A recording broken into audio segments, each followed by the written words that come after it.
So good morning, everyone, and welcome back to our Digit course.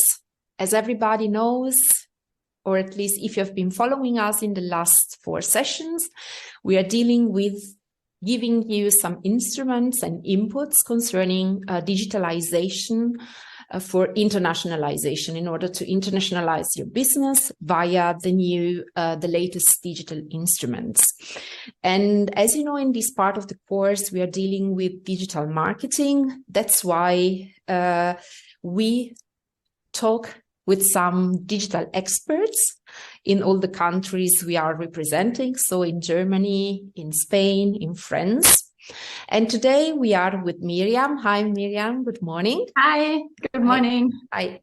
Miram is the owner of MEC, which is Miram Ernst Consulting. That's the company she founded and she's leading. And this company is a communication agency and has a focus on strategy, social media, PR, and content creation. And Miram, together with her team, have been supporting different brands by creating marketing and communication strategies, content for photos or TikToks and Reels. The sectors Miram deals with are really a wide spectrum, I would say. So starting from tourism, after fashion, finance, automotive, industry, and also lifestyle.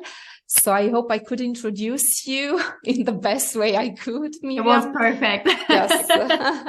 If not, please feel free to complete the introduction. Otherwise, we can move on with our questions. No, it was perfect. Thanks so much. We can definitely start. Very good. So we would be very happy to hear, first of all, your opinion or the way you see the use of artificial intelligence and machine learning impacting the digital marketing sector. So what do you think about that? What is your experience in this field? Yeah, well, that's actually a super interesting question because 2023 is I would say, the year that is shaping this so much. Probably everyone has heard of ChatGPT, which has changed so many things right now. I would say the biggest impact in this year will be definitely in content creation, which you have heard just now is also something that we focus a lot on. So basically can give you a lot of ideas. It can actually write for you like headlines or give you ideas also in terms of researching for hashtags, doing competitor analysis and everything. It just makes the life of someone that needs to do content creation so much easier. You can get ideas without needing to do any research yourself. So just the time that everything is the consummation of time is just getting less and less all the time. Besides ChatGPT, there's also some big change happening in design. So, for example, right now you can basically tell an artificial intelligence to create an image for you that shows a special type of person that looks in a specific way or anything. They have, for example, done a test what the most attractive woman and the most attractive man would be, for example, look like. And that's just super fun to see how an artificial intelligence is analyzing all the data that they have available and then create this image for you that is totally new and designed. And they're getting better every day. So it's a really, really interesting field.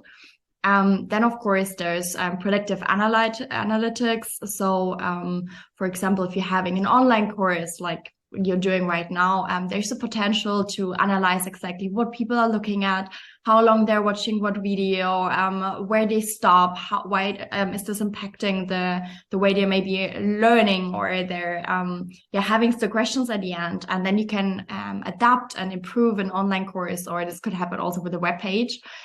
Without needing to go in there in detail and do this all yourself. So it just makes your life easier.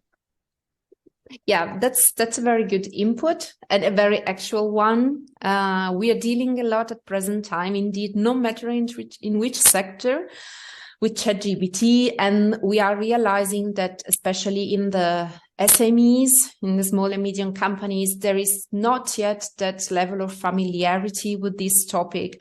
And that's why the majority of the questions we get concerning digitalization deal indeed with ChatGPT. So it's also very good to have some experts like you having something more to do in their everyday business with this kind of topic than we as consultant, as business consultant indeed do.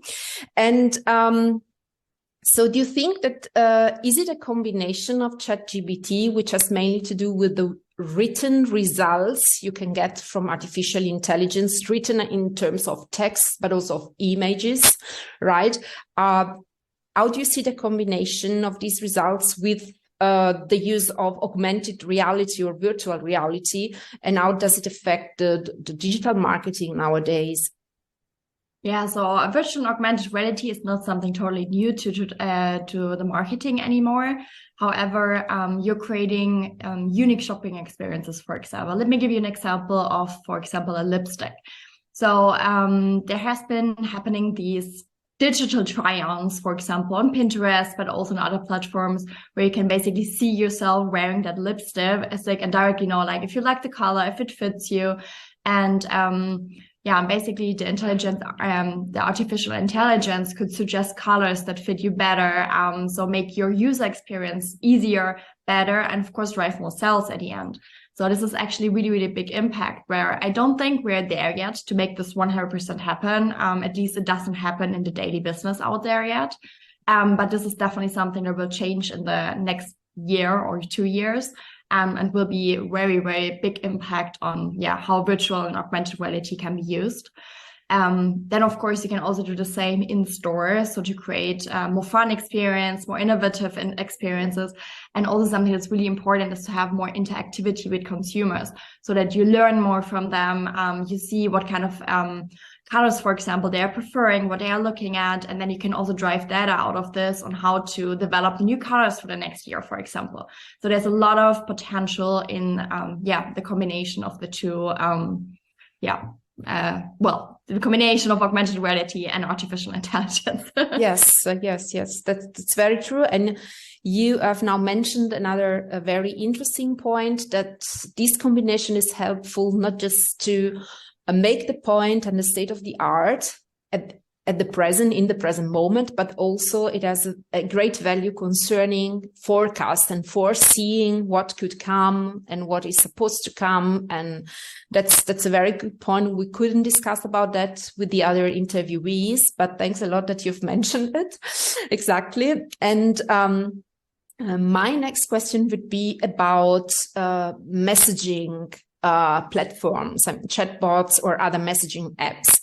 I guess you've made your experience both as a user, but maybe by offering these solutions for your clients. So even an insight in these tools could be helpful for us. Thank you. Yeah, of course. So this is not something that we are offering to our clients. It's more something that we sometimes work with, especially when we are speaking about social media, chatbots that automatically answer. And of course, artificial intelligence is making this so much easier. You have the potential to have a hyper personalization in the customer service. So right now, the main chatbots that are out there, or the messaging apps that are out there, have very fixed answers to some questions. So depending on how you ask a question, they can answer you or not. And with the change to go using more artificial intelligence, you have the potential to even answer questions that are not predefined. The chatbot can learn out of the answers that have been given in the past, the questions that have been asked from the users at the end, and this can always develop and get more quality service, more precise answers without a normal person needing to be there and answer in parts. The artificial intelligence can use all of the answers that are on a web page, can scroll through documents and so on without needing to have pre-written text, basically. So that's definitely something that changes a lot. And there have been a couple of tests, actually. And sometimes when we're not there yet 100%, but sometimes you don't even recognize that you're speaking with an artificial intelligence, which is insane if you think about it. Yeah, that's good. It really depends, as you said, on the predictions ability of the platform you're interacting with. But in some cases, it is indeed like that you don't even recognize that you're not talking to a person. That's true. Very true. Thank you. It's actually a fun fact about that. Please. So I just read an article a couple of days ago where artificial intelligence had a job to recruit people on a platform. And in order to go on this, they had to answer a CAPTCHA service, but a CAPTCHA is made to like make sure that it's a real person. So what did this artificial intelligence do? They said, hey, I cannot read, I'm blind, so please eliminate this. And he actually managed to get on a platform. It's insane. Unbelievable. Well, that's a very interesting case. It's also quite worrying that something like that actually happens. It is. But yeah, these are the risks which are linked to these new instruments. But I mean, I think the most important thing is to be aware of that, right? Because awareness is also more than 50% of problem solving, right? And but that's a very good point. Thanks a lot for your example. And sure. What is also very interesting, because we are having to do, I mean, this course is basically aimed at medium and small and medium enterprises, let's say so. And most of them are really struggling now with the latest or the most spread video instruments or tools. One of them is, of course, TikTok. And linked to TikTok, we also have the topic of live streaming of an event, of a production cycle, of a location, if it's the tourism branch. So, I guess your insight concerning both TikTok and in general, live streaming of events, what do you think about that? What is your experience and what do you suggest? So that's a good and very open question. Let me try to give some insights there. So TikTok is definitely a platform that is growing the most in the past months. It's not new anymore. It also had started as Musical.ly at the very beginning. So it was a totally different platform, but it has developed a lot into a very engaging and fun platform to use. So it's very much focusing on Gen Z, but evolving always more into also the older target groups. It's a platform that probably the most platform that gives fun out there. So basically you're not using TikTok. Well, you are using TikTok also to learn and to get some information and everything, but mainly you want to be entertained while doing that. And most of the brands who are out there and have been posting these super pretty images on Instagram before, they're struggling a lot with TikTok because it works so different. And it's not about presenting something that is perfect, but it's about showing the raw product of how to use it, the raw people behind the company. So that's a big difference. And you need to first shift your mindset to how to use this platform before you can actually create content that makes sense for this platform. Then, of course, also TikTok is offering more and more shopping features right now. So for every e-commerce that's out there, there's a lot of potential to actually drive sales directly through the platform, even more than with Instagram, which has the shop, but they're actually not continuing to develop any shopping features there. So TikTok is very much focusing on that. So there's a lot of potential there. And then, of course, very important is the part of authenticity, which also makes or explains why live streams is so relevant. Because in live streams, you cannot, change that much. You cannot, edit the images to its perfection or something like that. So right now, I don't have the perfect background, for example. I cannot change that. That's just how I'm staying here in my home office right now. So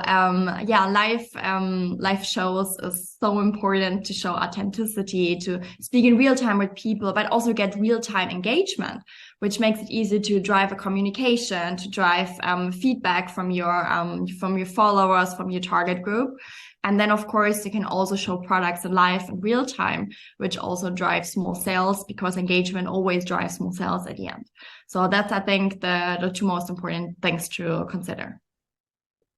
Yes, thank you. As when you said authenticity, there is indeed a big, this is indeed a big topic, even a big problem.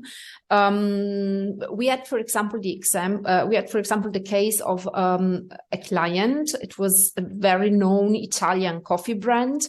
And they decided to go for TikTok and to involve some, not just normal people, but influencer, of course, as a lot of companies do. And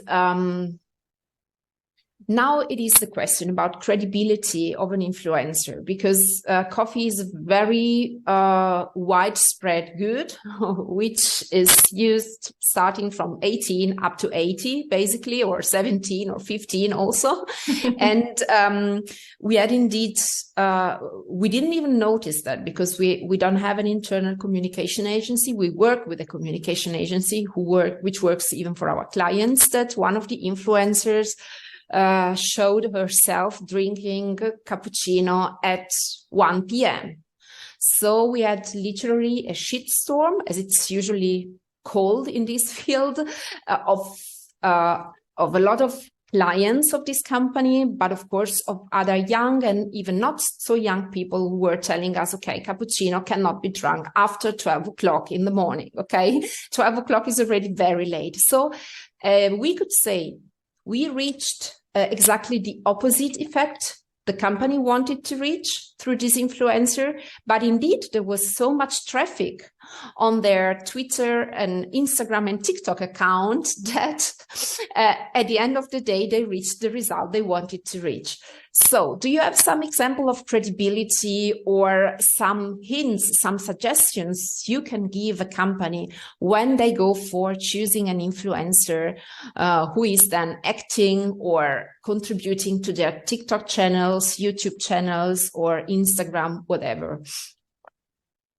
Yeah, so that's a very difficult question to answer, because every target group and every product is super different. But just staying on the example that you just shared, which is super interesting, by the way, because I think, I'm not sure, did this happen in Italy? This happened in Italy, yes. Yeah, because I can imagine in Germany it would have never happened. Exactly. The target group is so different how they react, because in Germany it's normal to have like a cappuccino after lunch sometimes. So the way people react is very different. So it's always very important to, when you choose an influencer, to directly think about like, what kind of target group does this person reach? And what kind of expectations do they have?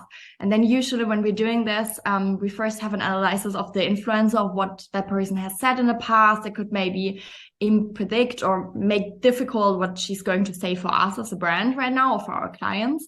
Then, of course, we need to make sure that if she has been visible in the media or anywhere else on other platforms, to also check that, to make sure that it's always in line with the communication story. Because at some point she said she doesn't drink coffee, and then she's making marketing for coffee, for example. There's a big conflict there, and you definitely do not want that. So there's a lot of research at the first step. And then the second thing is, before we start a bigger campaign, we always think about like what kind of issues could be arriving or could be driven by our consumers. And then we're trying to get perfect answers to them before they even happen. So basically having a FAQ answer sheet that we share with all of our customer services.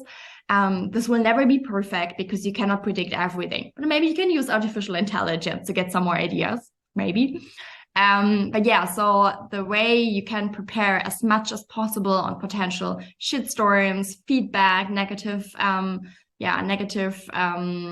experiences in the past or whatever, the more you prepare, the easier usually it gets, but you can never be prepared 100%. So it's always important for a bigger campaign to have someone on standby that can then create an answer, and to always also know like who needs to approve these answers before they can go live. Yeah. So the interaction basically with your direct client is the most important instrument you have to decide in which direction you should go or how you should react to the campaign you are. Yes, exactly. And also to have someone that you can reach. For example, if something happens at 9 p.m. or on the weekend and you cannot reach any one of your clients, but you need to answer, because the real-time answer is the most important here. Because if you give a good answer in the very first moment, sometimes the shitstorm doesn't even happen. If it takes for you 24 hours to answer, there have been so many people jumping on that topic that sometimes you cannot control it anymore. Definitely. Yes, this was a very nice chat from my side. Very nice, structured, and with some really relevant points. And I hope we could give our companies who are listening to us at least an insight on which are the hottest topics dealing with digital marketing and artificial intelligence nowadays. And well, at the end of the course, you'll also find Miriam's contacts as well as the link to her company in case you want to know more about that. And I would say now thanks to Miriam for being with us today. And yeah, wish you all the best for your business. Thanks so much. Thanks for having me. And yeah, I hope some of the points that I mentioned were interesting for the people that are participating in the learning system here. And thanks for having me. And I wish you a good day. Thank you. Bye. Bye.